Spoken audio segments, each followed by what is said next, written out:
Hey, Taylor Rapp here from the LA Rams. Shout out to Steve Taylor, the real sports guy, and the honorary Ram. When Steve's talks sports, you better listen. Thanks, Steve from the Rams, for your continued support and love.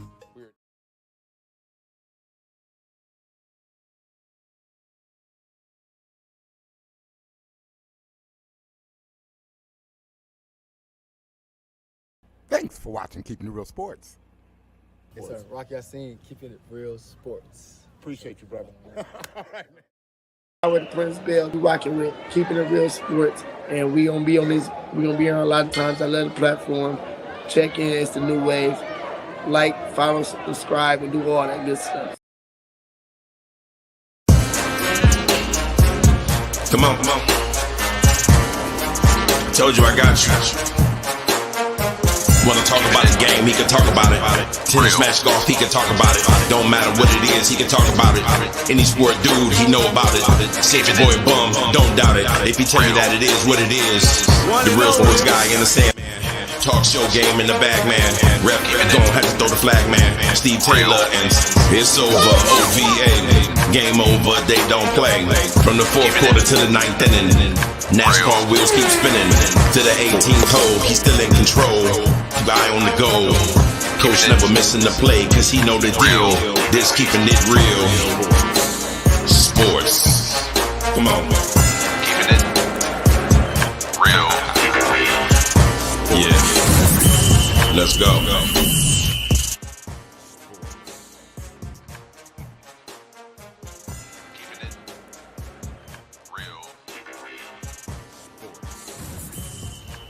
Let's go indeed. It is the Saturday edition of Keeping It Real Sports. I'm your boy, the real sports guy, ready to rock. And boy, do I have a big one planned for you today. We're going to talk Major League Baseball. I'm going to give you this week's pick 'em. I'm going to give you 6 of them to pick in the NFL. I'm going to give you 3 of them to pick in college football.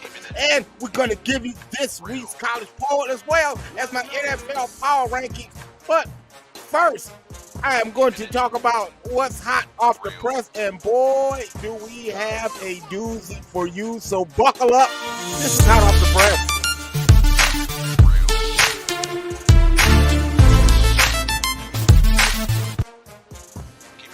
Hot off the press is sign stealing scandals going on in the NCAA. I'm talking about, in particular, the Michigan Wolverines. Now, when I first reported on this on Thursday, I was like, well, you know, if you ain't cheating, you ain't trying.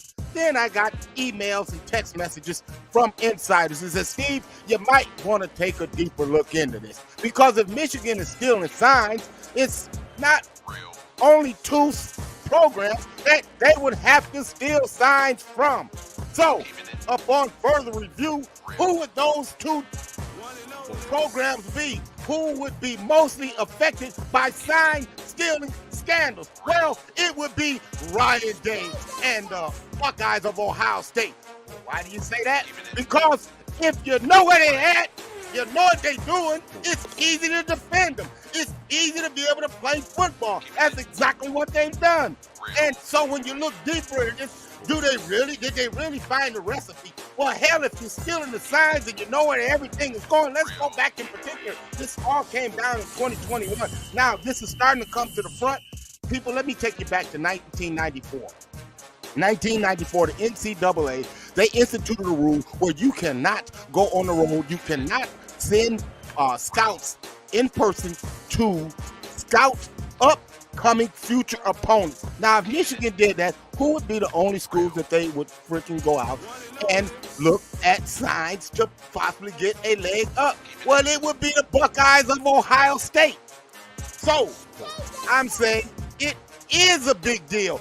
We just can't let this go by the wayside, man, because if they're breaking NCAA rules, then they're cheating. The Big Ten announced this, not Ohio State. Ohio State didn't blow the whistle on it. It was the Big Ten that blew the whistle on their second largest brand mid-season. People, wake up. Let's do more than this. I'm going to get more than this with my good friend Dale Parker. Bring him in. Dale Parker, man, you heard the rant that I'm on right now, man. Tell me, do you see any validity in what I'm saying, man? Michigan stealing signs. Good morning, Steve. How you doing today? Man, I am on fire today, man. I hear it. I hear it, and I don't blame you. Of course, there's validity to it. You know, you get the tape, you get the film, you get the CDs, you get the DVDs, however you want to describe it, and you sit down and you watch film on the teams. You know, week out, 2 weeks out, sometimes even 3. You may start watching a little bit, knowing who your opponent is coming up. You may not have to watch a lot of on this team or that team, but you're getting ready for the Buckeyes. And if you're stealing signs, you have an advantage over the other team. Why you think when you see coaches on the sideline calling plays off of the Waffle House menu, they got it up over their face so that you can't read lips, okay? So when you get the film out, you can, if you don't cover your mouth while I'm calling plays, then you get somebody in and can read lips and say, okay, you see what he calling here, you see what the alignment is, so you know what you're running. You know, it's a daggone shame that Michigan got to do this. You said it right earlier. If you ain't cheating, you ain't trying. But you don't need to cheat, Michigan. Right. You want to beat Ohio State that bad that you got to cheat? What does it put you in mind of, Stephen? I hate to bring this up to you being a Rams fan because I know how much it hurts. Because you'd have another Super Bowl ring. Yeah. Well, see, and I'm so glad that you bring me to that, man, because I was getting ready to go to that, man, Bill Belichick, man, and Deflategate in particular, man, and what they did. And people said, well, it wasn't a big deal that the footballs were deflated. Well, I beg to differ. Here, I have spent time at NFL training camps, and let me tell you, the footballs are much larger in the NFL than they are in college and high school and so to speak. Let me show you. Let me demonstrate for you. I picked up a football. This is my hand on a football. I can barely grip that football, as you could see. Now, however, if that football were deflated, Dale Parker, I would be able to dig my fingers into that football and spin that thing with no problem at all. Do you see what I'm getting at right now? And not only that, the receivers would have an easier time catching the ball because the ball is not as hard as it was when you take a pound or two of air out of it. It makes it a little softer. You know, I don't end up breaking fingers, you know, when you're throwing that pass, and it just makes it easier for me to catch it. But then I'm going back to Spygate. Yeah. All the way back to Spygate. Yeah. You know, this is along the same line. Right, exactly. But, you know, so I go back to talking about how would this affect the Ohio State-Michigan game. Well, if you notice, man, in the second quarter of the game that they blew open the first time, man, you know, they hit big plays down the field. These were plays that they weren't normally used to operating into, but they knew what the Buckeyes were doing, so they were able to adjust their offense to take advantage of where they knew that they were going to be, man. I'm just telling you, you know, I mean, it's genius. So so my question to you, what does that leave Harbaugh? So, because, you know, it's not a hamburger this time, buddy. It ain't a hamburger we're talking about this time, and that pissed you off where you missed 3 games. You self-imposed yourself 3 games, man. I see him getting out, man, of Michigan right now, man. And you know where I smell it? The best landing spot for him would be for him to go to do the exact same thing that he's done in Michigan at Chicago with the Bears, man. That's just my thoughts. You know, that's not a bad thought because even though Chicago got a new coach this year, I don't think he is the coach, you know, that they need is going to take them where they need to be. You know, he's not developing Justin Fields the way that they should be. You know, they come off the Thursday night game where he had a great game, you know, and then he gets hurt. I hate to see that, but Justin Fields should be farther along in his NFL career, reading defenses, making the right reads, throwing the right passes, calling the right audibles and everything. But it's just the coaching. But yeah, I could see him going to Chicago because, you know, you got to send a strong message to Michigan for this scandal here. And the only thing that you can do is, you know, once you suspend him, you know, and then what he's going to do is going to turn around. He's out like a scout, and he's going to do just like Pete Carroll and all the rest of them. He's going to get out like a scout on a new route, man. It all makes sense, man. Man, we got more of that to come. But right now, Dale Parker, the race for October is heating up, man. Let's talk about it.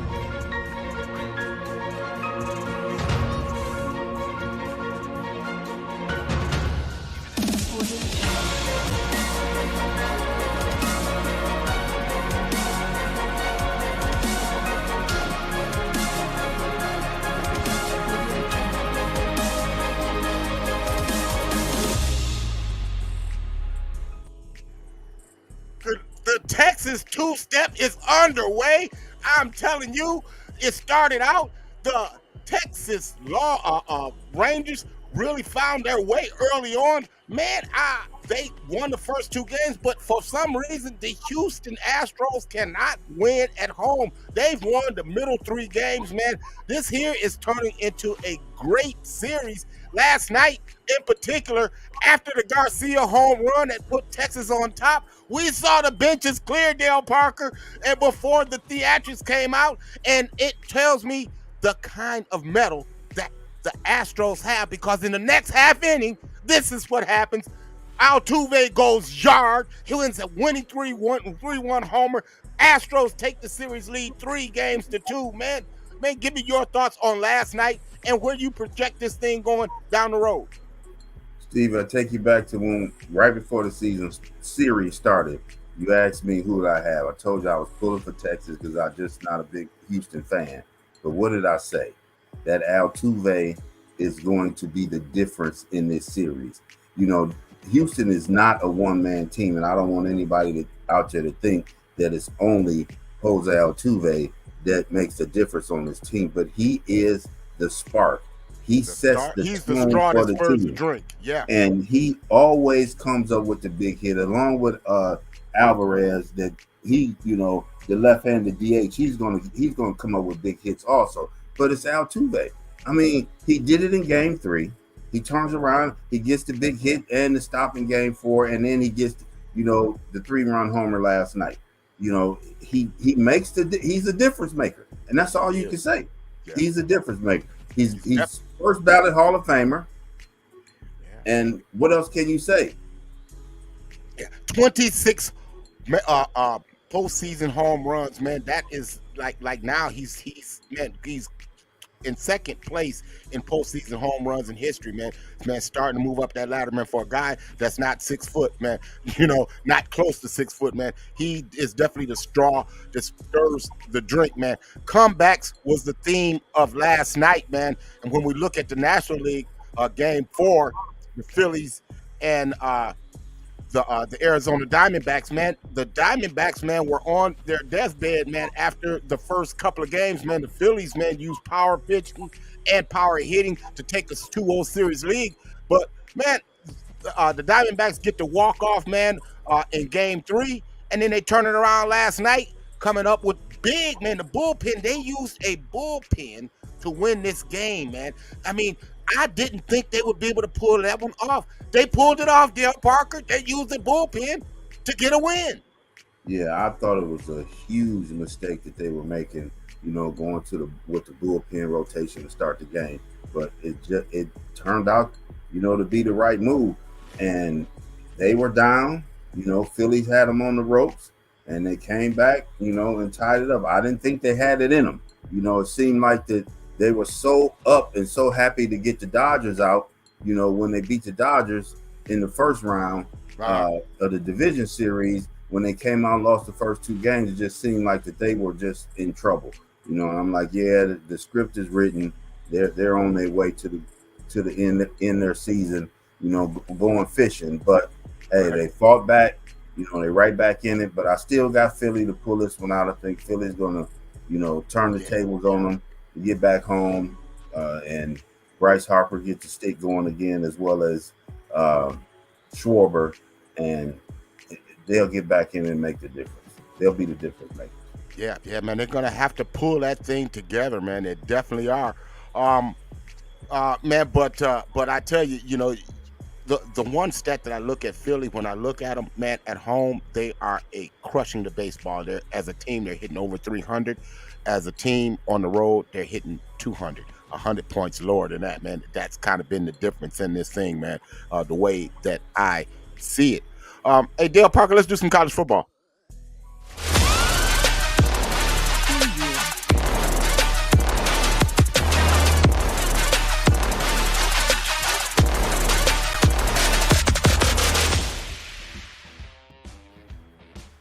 Man, Dale, that gets us to 3 games, man. The 3 biggest games of the day, so to speak, man. And I want to start with Duke and Florida State.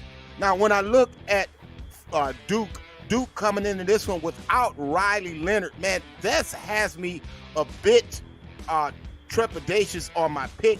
But Duke, Riley Leonard, he's been their catalyst all year.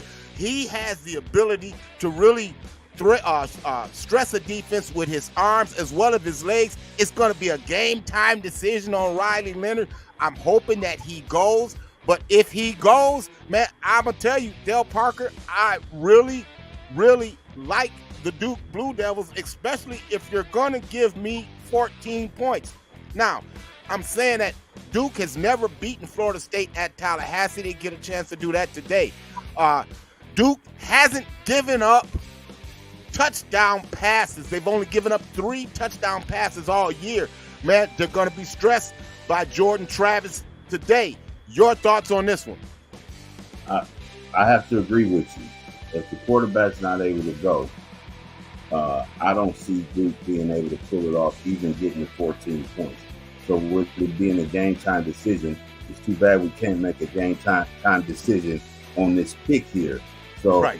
I'm going to go with Florida State and give up the 14 points. I don't think he's going to be able to play from everything I'm hearing.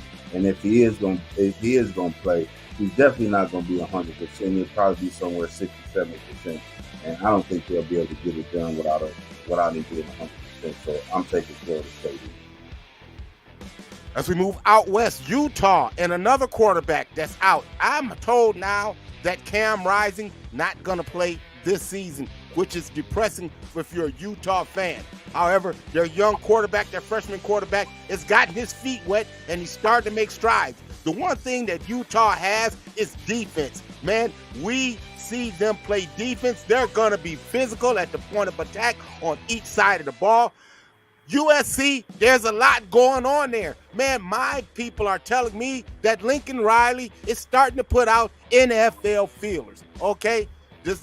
That consequently seems to go out when Caleb Williams is going out. I'm just saying, he's just trying to get a you take me, I'll take him type deal. This is what we're looking at. We saw things start to unravel for USC last week, and my thought was just maybe, Buckeye haters, just maybe Kyle McCord haters, that the USC ain't as good as y'all think they are. Maybe Notre Dame is better than you gave them credit for. Just maybe the defense for Notre Dame put stress on the offense. We saw it last week when they picked off Caleb Williams 3 times. I'm just saying in this one, it could be spinning out of control. You're going to give me 7 points. I love the physicality of Utah. Even though through the uncertainty of quarterback, I'm going to trust in the Utes. Give me the 7 and the Utes. I'm taking Utah in the 7 also. I haven't seen a defense as bad as USC's in a very, very long time. Notre Dame shredded them last week, made them look like a high school team. And Lincoln Riley has never been known for having great defenses or even good defenses when he's everywhere he's coached. So give me Utah plus 7, and even with the freshman quarterback, and I think they'll get it done. And that takes us to our game of the day, Dale Parker. It's going to be Penn State at Ohio State. The line has risen to 4.5. The Nittany Lions are 0-10 against top-ranked teams in their last 10 games. They try to take their show on the road to play the top-ranked Buckeyes. The thing about Penn State and Ohio State's defense, neither defense is giving up 10 points a game. The Penn State defense only giving up 8 points a game. The Buckeye defense giving up 9 points a game. Something's got to break. The freshman quarterback from Ohio that went to Penn State, Drew Aller, gets his first real test today. The thing that concerns me about Penn State, Dale Parker, is they seem to always want to dink and dunk. That's been their offense. They want to run the football and play defense. They've done that. They've been able to do that with some of the lesser competition. They don't push the ball down the field. That means they don't stress the back end. If you're going to have a chance against Ohio State, you better be able to stress the back end. They're not going to be able to do that. Denzel Burke is out for the Ohio State Buckeyes, which gives me a little bit of cause for concern. But what I've seen up front with JT Tuimoloau and company, the way that they get after Jack Sawyer and Eichenberg, Tommy Eichenberg, Steel Chambers, and them guys, and my main man, Spencer, the freshman cornerback. He's the nickelback that kind of swings for Ohio State. I love the way that they play. I think the Buckeyes are going to get this one done big today. Give me the Buckeyes. I'm going to swallow the 4.5. Give me the Buckeyes to win today. Your thoughts?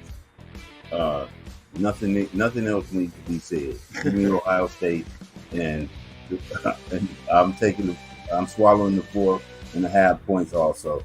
I just don't think Penn State has enough to get it done. You said it best. You ain't gonna deke and dunk us. You're gonna, I think we learned from the Notre Dame game where Notre Dame threw a lot of those, crossing routes, ran all those crosses under our zone defense, and we haven't been giving up those plays, since that game. So you can't stress us. The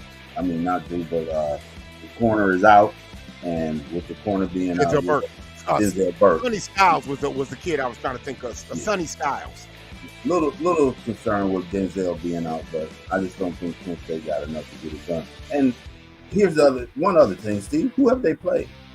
There you go. Well, their first game was against West Virginia, and they played the Little Children of the Poor. And I think the week after that, they played Our Ladies of Marymount. I'm just saying that's kind of what it's been. So, I look for the Buckeyes to make the big statement today. And that gets us to this week's top 10. Keep it real sports the way that we see it, man. And I had some movement in this week's top 10, and we'll give it to you. We're going to start with the number 10 team in the country, and we've just talked about them, the Penn State Nittany Lions. They break the top 10 this week. Man, Drew Aller and company, they dropped 62 last week. You got to give them respect for that. Defense playing well, only giving up 8 points a game. We got them at number 10 this week. Number 9 is Oregon Ducks. We talked about him, Dan Lanning. If Dan Lanning would have just kicked the damn field goal, they would be ranked higher than that. But Dan Lanning gets in Dan Lanning's way, but you can't discount the talent that the Oregon Ducks have. That's why we have them at number 9. Number 8, the Texas Longhorns. Man, they're going to have to rebound. Man, we've seen some leaks in that armor. They're going to have to fix them. Number 7, the North Carolina Tar Heels. Drake May and company. Did you see that wide receiver, Tez Walker? He's in there. Man, they have big play talent. I love them. And Florida State has found a way to sidestep this team. They ain't going to be able to do it long because they're going to have to play them in the ACC championship game. We got Florida State at number 6. While we're talking about them, they're going to have a tough one today. Can they get away from Duke? We'll find out. Duke's got a tough, rugged defense. Number 5, I have the Oklahoma Sooners, Boomer Sooners, man, Dylan Gabriel. I love Dylan Gabriel. We get the Dylan Gabriel Bowl as he goes against his former team today. Number 4, the Washington Huskies. Man, they make the playoffs at the season end right now, man. You got to love Drew Penix, man. You made a good point last week, Dale Parker. Man, they have pros all over the place. You can't take away from that. The Buckeyes of Ohio State, they remain number 3 team in our top 10. Number 2, the Michigan Wolverines, and number 1 with a bullet is the Georgia Bulldogs. Ben, your thoughts on our top 10?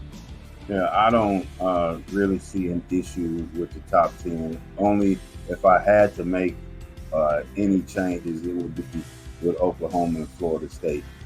I like what North Carolina is doing. Mac Brown, come to North Carolina and really turn that program around. Mac Brown is a very, very good coach. He's borderline great, but I put him up there as a very, very good coach. He got that program rolling.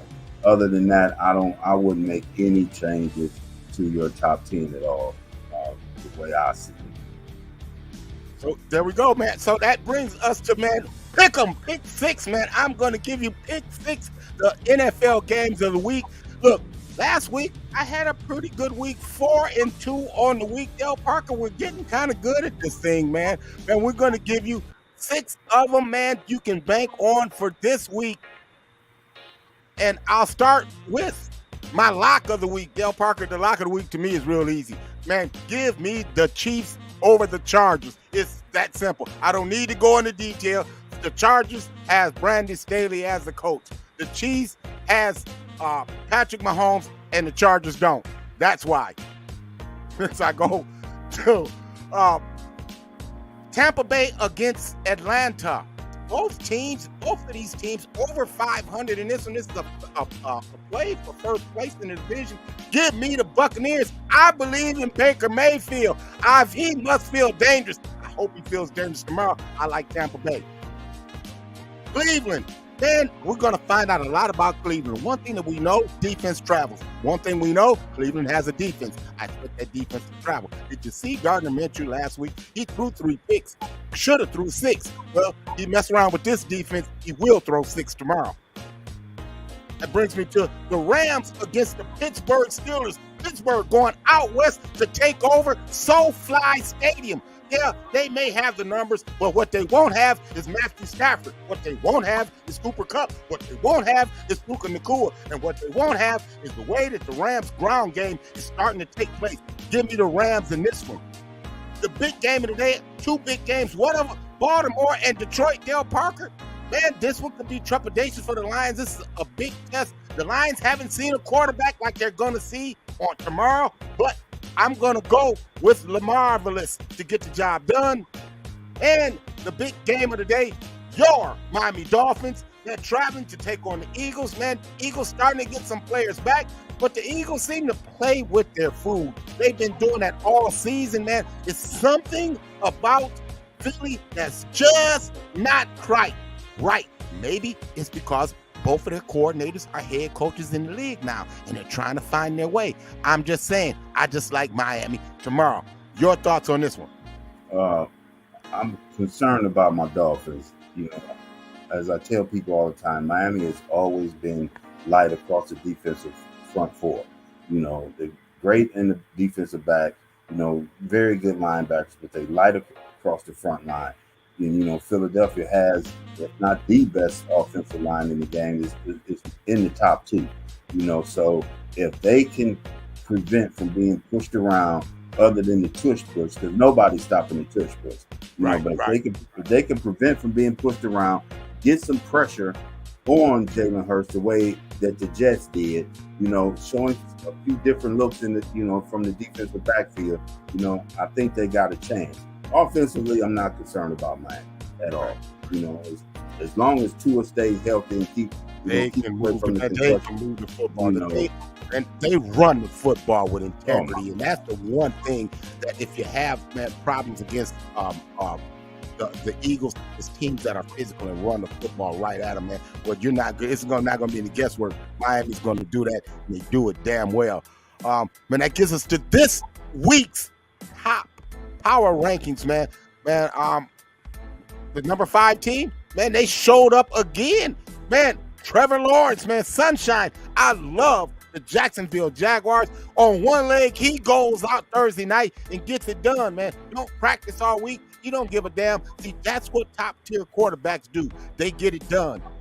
Another team, I've got number 4. They make the rankings, Dale Parker, your Miami Dolphins, man. Your quarterback's getting it done. I love the way that they're, man, marrying the run with the pass, man. Man, complimentary football, man, being displayed in Miami.